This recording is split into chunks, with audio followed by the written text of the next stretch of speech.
ఈ దేశంలో ఒక శత్రువు కూడా లేని అజాత శత్రువు ఆయన. నిజాయితీకి నిలువెత్తు నిదర్శనం ఆయన. ఆయన జననం ఒక సాధారణమైనదే కానీ మరణం మాత్రం చరిత్ర సృష్టించినది. ఇప్పుడు మన దేశ అంతరిక్ష పరిశోధన సంస్థ అయినటువంటి ఇస్రో సాధిస్తున్న విజయాలకు పునాదులు వేసిందే ఆయన. అతని జీవితం మొత్తం మీద ఒక్క విమర్శ లేని మచ్చలేని మనిషి ఆయన. ఆయనే అబ్దుల్ కలాం.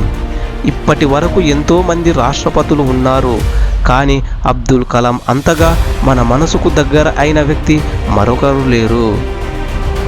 పేద కుటుంబంలో పుట్టిన కలాం దేశ ప్రథమ పౌరుడిగా రామేశ్వరం నుండి రాష్ట్రపతి భవన్ వరకు, సెయింట్ జోసెఫ్ కాలేజ్ నుండి మిస్సైల్ మ్యాన్ ఆఫ్ ఇండియా వరకు, పేపర్ బాయ్ నుండి భారతరత్న వరకు ఆయన ఎలా ఎదిగాడు? ఒక గొప్ప నాయకుడిగా, శాస్త్రవేత్తగా, యువతను దిశానిర్దేశం చేసిన రచయితగా, దేశానికి సేవలు అందించిన కలాం గారు వ్యక్తిగత సంభాషణల్లో కానీ, ప్రజావేదికలపై కానీ ఆయన ఏనాడు ఒక్క పొల్లు మాట మాట్లాడిన దాఖలాలు లేవు. ఆయన నిఘంటువులో అసూయ ద్వేషాలకు చోటు లేదు. అలాంటి ఆయన గురించి ఇప్పుడు ఈ వీడియోలో తెలుసుకుందాం.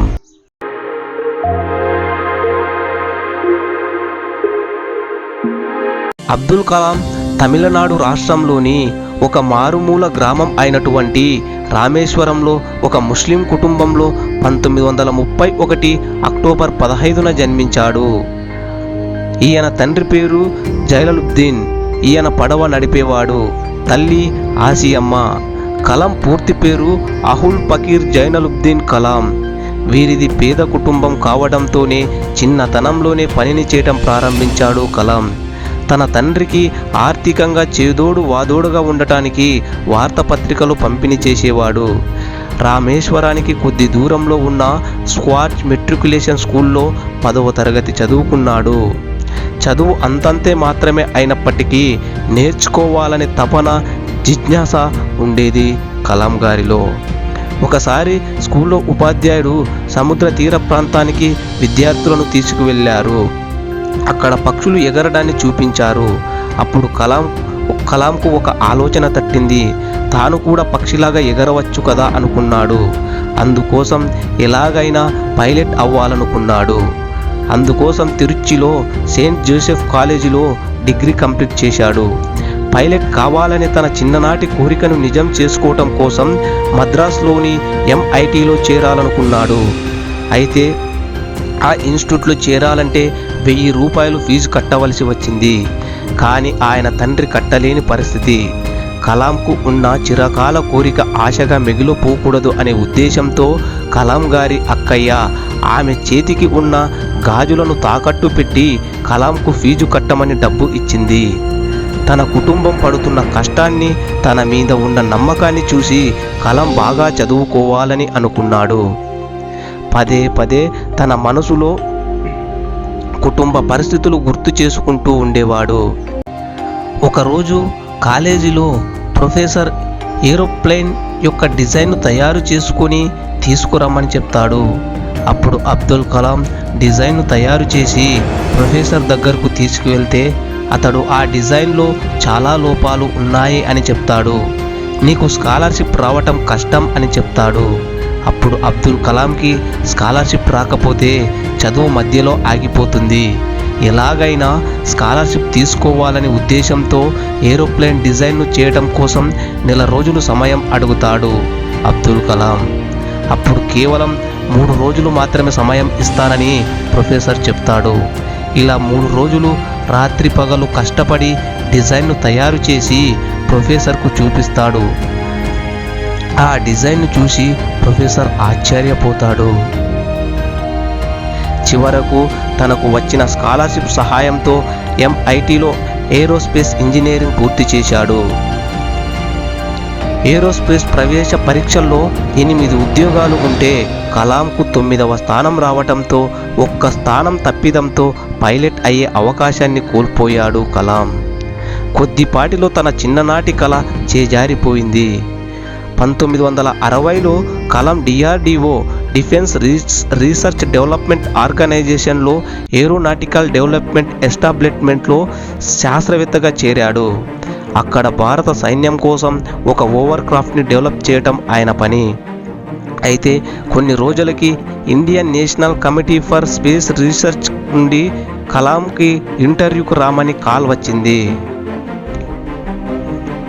దానిని మనం ఇప్పుడు ఇస్రోగా పిలుస్తున్నాం. అక్కడ కలాంని విక్రమ్ సారాభాయ్ ఇంటర్వ్యూ చేశారు. దాంట్లో కలాం రాకెట్ ఇంజనీర్గా సెలెక్ట్ అయ్యారు. విక్రమ్ సారాభాయ్ కలాంను కలిసి ఇస్రోని ఎంతో డెవలప్ చేశారు. ఈ క్రమంలో 6 నెలల పాటు రాకెట్ లాంచింగ్ టెక్నిక్స్ మీద ట్రైనింగ్ కోసం అమెరికాలోని నాసా అంతరిక్ష ప్రయోగ కేంద్రంకి వెళ్ళడానికి అబ్దుల్ కలాంకి దక్కింది. భారతదేశం నుండి అంతరిక్షంలోకి శాటిలైట్ పంపాలనేదే ప్రొఫెసర్ విక్రమ్ సారాభాయ్ గారి కోరిక. ట్రైనింగ్ పూర్తి అయ్యాక మన దేశానికి వచ్చిన కలాం తర్వాత విక్రమ్ సారాభాయ్ మరియు సతీష్ ధావన్ల సహకారంతో రోహిణి అనే శాటిలైట్ను అంతరిక్షంలోకి పంపటానికి SLV-3 అనే రాకెట్ను అభివృద్ధి చేశారు. దేశంలోని ప్రజలందరి కళ్ళు ఈ SLV-3 ప్రయోగంపైనే ఉన్నాయి. అబ్దుల్ కలాంతో పాటుగా అక్కడ ఉన్న ఎంతోమంది శాస్త్రవేత్తలు కష్టపడి నిర్మించిన 22 మీటర్ల పొడవైన SLV-3 లాంచ్ అయ్యింది. కానీ 317 సెకండ్ల తర్వాత సెకండ్ స్టేజ్లో పేలిపోయి సముద్రంలో పడిపోయి కుప్పకూలిపోయింది. ఒక్కసారిగా కలాం తన మనసులో ఏదో తెలియని ఆవేదన, తనతో పాటు తన దేశ ప్రజల అందరి కలలు ఆవిరైపోయాయి. కానీ ఆయన నిరుత్సాహపడలేదు. తిరిగి 1980లో 2వ ప్రయోగం కోసం SLV-3ని రెడీ చేశాడు. ఆ రోజు న్యూస్ పేపర్లో అన్ని మొదటి ప్రయోగం లాగానే ఇది కూడా ఫెయిల్ అవ్వబోతుందని పేపర్లో ప్రయోగం గురించి ఇష్టం వచ్చినట్టు వ్రాసారు. దేశ ప్రజలు కళ్ళన్నీ ప్రయోగం మీదనే ఉన్నాయి.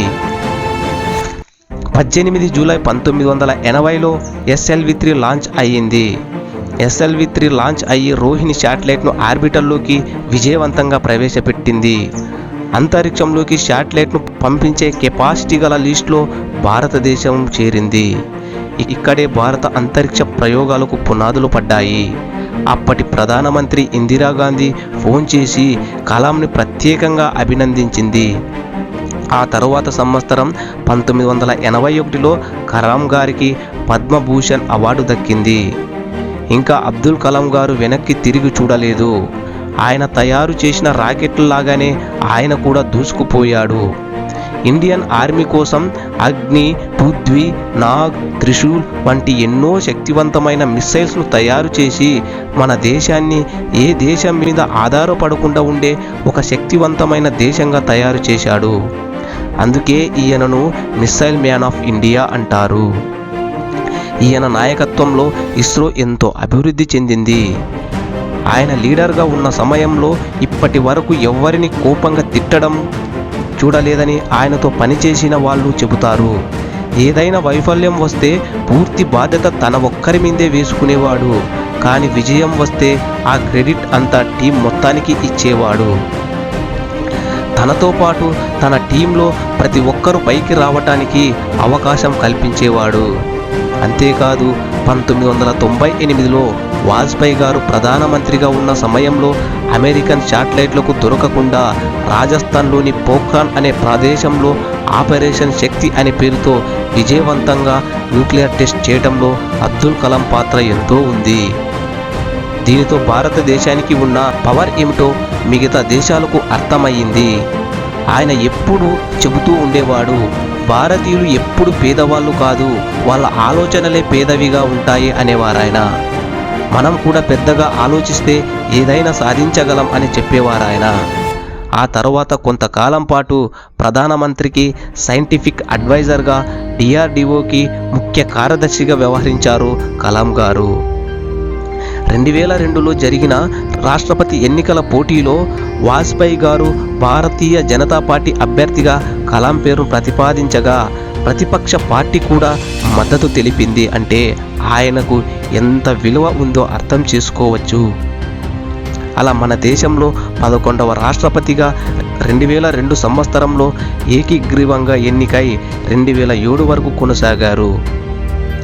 ఏ రాజకీయాలు అనుభవం లేకుండా రాష్ట్రపతి అయిన మొదటి వ్యక్తి కలాం గారు ఒక్కరే. ఈయన రాష్ట్రపతి అయినా కూడా ఎంతో నిరాడంబరమైన జీవితాన్ని గడిపేవారు. రాష్ట్రపతి కోసం ఉండే ఎంతో విలాసవంతమైన గదులను, సౌకర్యాలను వద్దు అనుకుని ఒక సాధారణమైన గదిలోనే ఉండేవాడు. ఒక్కొక్కసారి అక్కడ పనిచేసే వారితో క్రింద కూర్చొని భోజనం చేసేవాడు. రాష్ట్రపతిగా ఎంతో బిజీగా ఉన్న చిన్నపిల్లలు వ్రాసే ఉత్తరాలకు ఈయనే స్వయంగా జవాబులు వ్రాసి పంపేవాడు. ఇన్నేళ్ల దేశ చరిత్రలో ఎక్కువ మంది ప్రజలను కలుసుకున్న రాష్ట్రపతి ఈయనే. అందుకే ఈయనను ప్రజల మనిషి అంటారు.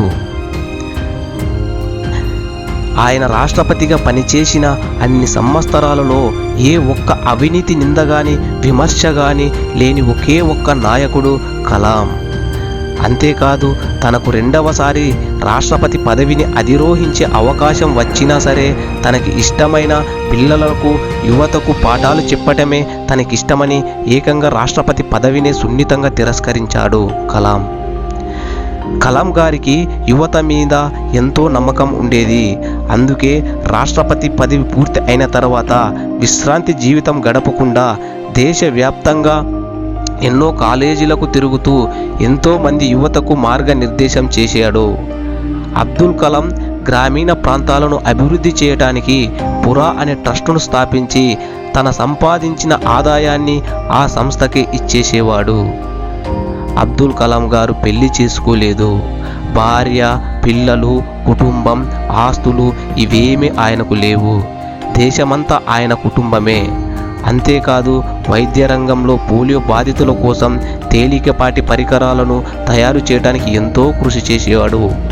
ఈయన చేసిన సేవలకు గాను భారత ప్రభుత్వం ఈయనకు భారత రత్న, పద్మ విభూషణ్, పద్మభూషణ్ వంటి పురస్కారాలతో గౌరవించింది. 2005 మే 26వ తారీఖున కలాం గారు స్విట్జర్లాండ్ని పర్యటించారు. దాంతో ఆ దేశ ప్రభుత్వం ఏకంగా మే 26న సైన్స్ డేగా ప్రకటించుకుంది.